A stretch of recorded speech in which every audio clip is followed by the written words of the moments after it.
할렐루야. 오늘 또 예배에 참여하신 여러분에게 하나님의 크신 은혜와 사랑이 충만하시기를 바랍니다. 이스라엘의 예루살렘 양문 곁에 베데스다라는 연못이 있었습니다. 양문은 성전에서 제사 드리는 사람이 양들을 데리고 들어가는 문이었습니다. 그 근처에 양을 매매하는 가축 시장이 있었고 이 문을 통해 많은 양들이 출입했을 것으로 추측합니다.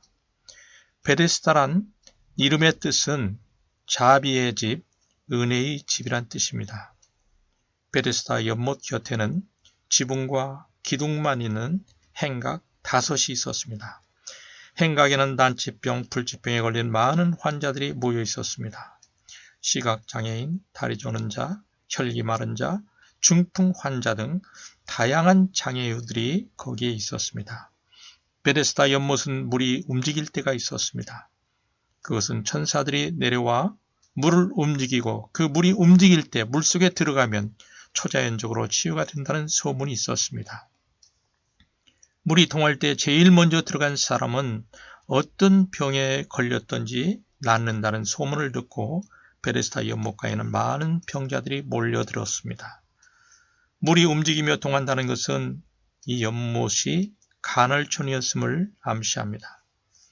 38년 된 병자도 물이 통할 때 들어가 나을까 하는 소망을 가지고 이 연못을 찾았습니다. 그는 타인의 도움 없이는 움직일 수 없는 중증 환자였습니다. 그래서 빈번히 가장 먼저 연못에 들어갈 기회를 놓쳤습니다. 이렇듯 베데스다 연못은 그 이름의 뜻과는 걸맞지 않게 치열한 경쟁과 다툼, 강한 자만이 살 수 있는 적자 생존의 모습이 보여지는 그런 곳이었습니다. 그는 오랫동안 육체의 병을 앓다 보니 마음의 병까지 생긴 것 같습니다. 7절에 보면은 그는 자신이 베데스다 연못에 먼저 들어가 병을 낫지 못하는 이유를 다른 사람이 먼저 들어가는 탓으로 돌리고 있습니다. 그의 말은 틀린 것은 아니지만 그의 말 속에는 세상과 다른 사람들에 대한 야속함과 원망이 실려 있었습니다. 병이 오래되면 본인뿐만 아니라 주변 사람들에게도 고통을 주게 됩니다.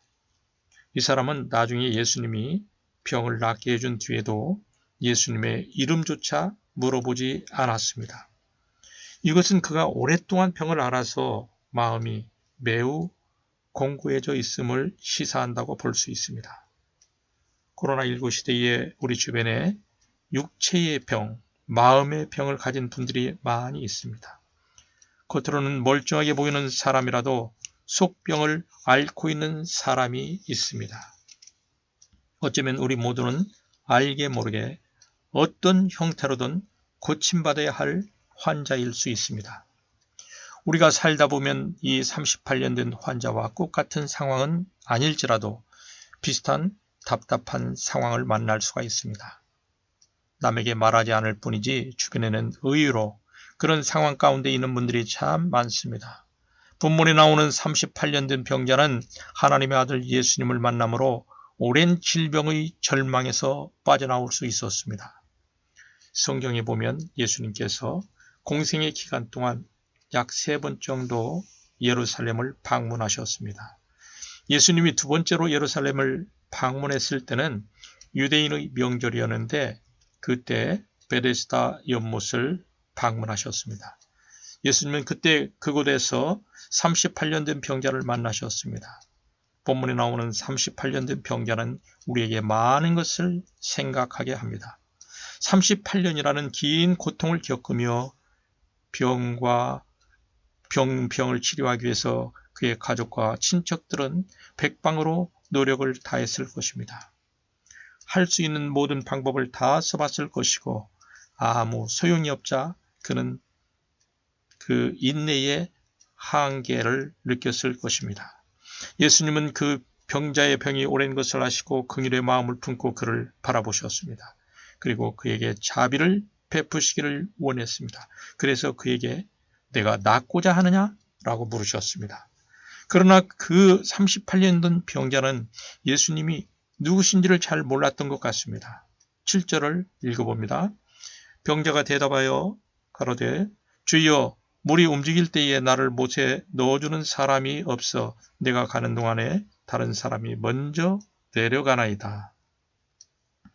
그 병자는 예수님이 누구신지 모르기 때문에 이런 대답을 한 것입니다. 만약 그가 예수님이 누구신지를 알았다면 다윗의 자손 예수님 나를 불쌍히 여기소서 이렇게 말했을 것입니다. 그는 비록 예수님을 몰라 보았지만은 예수님이 그를 향해 내가 낫고자 하느냐라고 물으셨을 때 그의 인생에는 이미 놀라운 기적이 시작되고 있었습니다. 고통과 절망만 남아있는 그 사람에게 예수님의 사랑의 그 능력이 임하는 순간 기적이 일어나기 시작했습니다. 예수님은 그에게 일어나 내 자리를 들고 걸어가라라고 말씀하셨습니다. 지극히 간단한 말씀이지만 예수님의 그 말씀은 권세와 능력이 있는 말씀이었습니다. 그 음성은 빛이 있으라 하심에 빛이 있었던 태초의 천지를 창조하시던 창조주의 음성이었습니다. 내 자리를 들고 걸어가라고 하셨을 때 그 병자는 자신의 마비되어 있는 몸이 풀려지고 근육에 힘이 생겨서 마침내 일어설 수 있었습니다. 그는 예수님의 부르심에 응하지 않을 수가 없었습니다.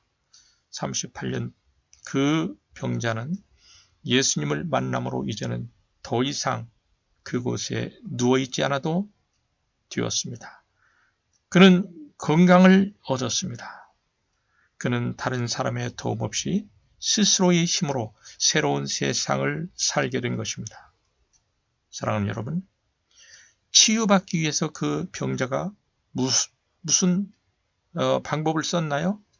그 38년 된 병자가 예수님의 사랑을 입을 만한 무슨 선한 행동을 한 것은 전혀 없습니다. 예수님에게 병을 낫게 해달라고 하는 친구나 친척들을 통해서 예수님께 특별히 부탁을 해서 일어난 일도 아니었습니다. 예수님께서 오로지 그를 불쌍히 여기시고 그의 병을 낫게 해 주셨던 것입니다. 그가 회복된 것은 예수님의 무조건적인 사랑 때문이었습니다. 예수님이 일어나서 내 자리를 들고 걸어가라고 하신 말씀은 영적으로 아직도 하나님을 떠나 사는 죄인의 자리에 누워있는 모든 사람에게도 적용되는 말씀입니다. 이 질문은 영적으로 모든 죄인을 향해 주님의 질문이시기도 합니다. 죄인들이 예수님의 음성에 순종할 때 죄를 용서받고 어둠의 자녀에서 빛의 자녀로 거듭나는 역사가 일어납니다. 우리 성도들은 38년 된 병자와 같이 예수님의 십자가 대속을 믿음으로 사망의 올무에서 해방되어 영생을 이미 얻은 자들입니다. 예수님이 일어나 내 자리를 들고 걸어가라고 하신 말씀은 또한 인생의 어려운 문제, 절망 가운데서 사는 모든 사람에게 적용되는 말씀입니다. 예수님은 우리의 아픔과 고통과 실패를 모두 보시고 들으시고 아시는 분이십니다. 예수님의 말씀은 절망과 원망에 갇혀 살던 사람을 즉시 희망의 자리로 옮기는 권능이 있습니다. 예수님은 창조주의 권세로 절망의 자리에서 우리를 능히 건져주실 수 있는 분이십니다. 하나님은 우리를 지으신 창조주이십니다. 사람이 죽고 사는 것은 그분의 손에 달려 있습니다. 그래서 기독교는 희망의 종교입니다. 하나님이 희망의 근원이 되십니다. 하나님은 우주 만물을 창조하시고 주관하시는 분이시기에 불가능이 있을 수 없습니다. 본문의 38년 된 병자는 베데스다 연못에 물이 통할 때에 들어가야만 나을 수 있다는 잘못된 확신에 붙잡혀 있었습니다. 많은 사람들이 38년 병자처럼 세상이 주는 잘못된 확신을 가지고 살기 때문에 절망 속에서 벗어나지 못합니다. 돈과 건강만 주어지면 절망을 벗어나 행복해지리라고 확신하며 살아갑니다. 그러나 돈과 건강이 주어져도 인생의 절망에서 벗어날 수 없는 것이 인생입니다. 인간의 마음에는 창조주 하나님의 사랑으로만 채워지는 특별한 공간이 있습니다. 예수님을 믿고 하나님의 사랑이 그 공간에 채워질 때만 만족과 행복이 있게 됩니다. 만물을 창조하신 하나님을 의지할 때 절망을 극복하고 희망의 삶을 살 수 있습니다. 우리는 예수님의 권세 있는 말씀, 하나님의 말씀을 들어야 절망에서 벗어날 수 있습니다. 오늘의 본문에 보면은 예수님께서 38년 된 병자를 고치신 후에 성전에서 그 사람을 다시 만났습니다. 예수님께서 그 사람을 다시 만나서 하신 말씀이 14절에 나와 있습니다. 14절 말씀 읽어봅니다. 그 후에 예수님께서 성전에서 그 사람을 만나 이르시되 보라 내가 나았으니 심한 것이 생기지 않게 다시는 죄를 범치 말라 하시니. 여러분, 병고침을 받았다고 다 끝난 것이 아닙니다. 38년 된 병자가 병고침을 받았지만 자신의 행동 여하에 따라서 더 심한 것이 생길 수도 있습니다. 이 말씀은 우리로 하여금 어떤 경우라도 교만하지 말라는 교훈을 줍니다. 하나님의 은혜를 받아 어려운 문제가 해결된 후 다시 옛날 습관으로 돌아가는 사람들이 있습니다. 그것을 경계하라는 말씀입니다. 빅터 프랭클이라는 정신과 의사가 있었습니다. 오스트리아에서 유대인으로 태어난 그는 2차 세계대전 때 아우슈비츠 수용소에 갇혔다가 살아남은 사람입니다. 그는 하나님이 주신 인간의 존엄을 지키기 위해서 매일 아침 면도를 했다고 합니다. 그는 유리조각을 하나 주어서 주머니에 넣고 다니며 매일같이 면도를 했다고 합니다. 나치는 유대인들을 돼지라고 부르면서 수감자들을 번호표로 낙인 찍었습니다.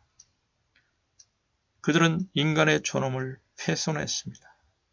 전쟁 동안 나치는 300만의 유대인을 가스실로 보내 죽게 했습니다. 나치는 노동력이 되지 않는 사람들을 늘 가스실로 보냈습니다. 깔끔하게 면도한 프랭클은 이상하리만큼 항상 가스실로 보내는 선택에서 제외되었습니다. 면도한 그의 얼굴은 늘 수염이 덥수룩한 다른 사람들보다도 상대적으로 더 깔끔해 보여서 나치의 눈에 쓸모있는 사람으로 비춰졌던 것입니다. 사랑하는 여러분, 우리는 예수님의 십자가 대속으로 구속받은 하나님의 백성들입니다. 우리는 하나님의 자녀로서 정체성을 지키고 존엄을 지켜야 합니다. 아무렇게나 살지 말고 하나님의 말씀에 순종하며 그 말씀을 지키며 살아야 합니다. 히브리서 6장 4절 이하에 보면은 한 번 빚을 받고 하늘의 은사를 맛보고 성령에 참여 안 받이고 하나님의 선한 말씀과 내세의 능력을 맛보고도 타락한 자들은 다시 새롭게 하여 회개할 수 없나니 라는 말씀이 있습니다. 영적으로 구원을 받았다고 모든 것이 해결되었다고 생각해서는 안 됩니다. 다시 의도적으로 죄를 지켜두면 스스로 구원을 부인하는 셈이 됩니다. 그리고 그 죄의 결과는 지금보다 더 심한 영벌의 심판을 받게 됩니다. 그때는 영원히 죄사함과 회복에 대한 소망이 없어지게 되는 것입니다. 그래서 우리는 매일 하나님의 말씀으로 우리의 심령을 새롭게 함으로 하나님의 백성답게 살 필요가 있습니다.